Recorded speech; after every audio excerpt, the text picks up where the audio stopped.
Let's use our formula from the previous video of the area of a surface of revolution. Let's apply this to some actual problems. So let's find the area of the surface obtained by rotating the graph of the function y is equal to the square root of x for x is between 4 and 9 about the x-axis. So we don't have to draw a picture, but not a bad thing to draw a picture here. So what's going on? Y is equal to square root x. So that looks something like that.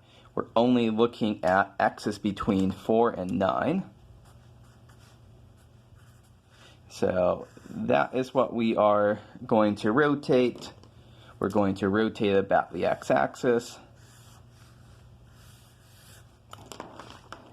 And so when we do that, what is the surface area that we end up with?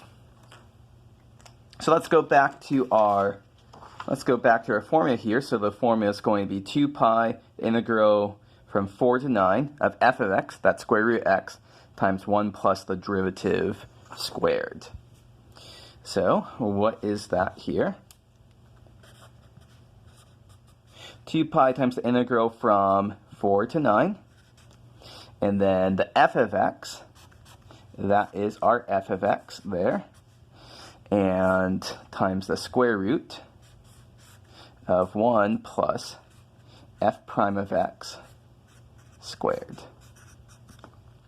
So we should calculate out what is f prime of x. F prime of x is 1/2 times x to the minus 1/2. So f prime of x squared is 1/4 x to the minus 1. So this becomes 2 pi times the integral from 4 to 9, square root x times 1 plus 1/4 x to the minus 1.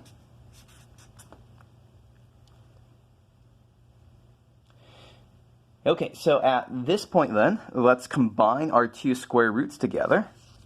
So this is going to be one that we will be able to evaluate without too much trouble.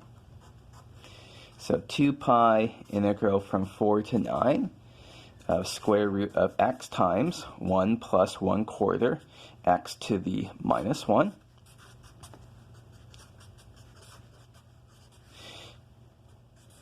And so distributing out the multiplication, we've got x plus 1/4. Okay, so now we have to integrate the square root of x plus 1/4. If you want to do that formally, we can do that easy enough with a substitution. Substitute in u is equal to x plus 1/4, du is equal to dx. I'm just going to jump straight to the final answer, which is going to be x plus 1/4 raised to the 3/2, and then divide by 3/2, and plug in 4 and 9. And so this is going to be 4/3 pi times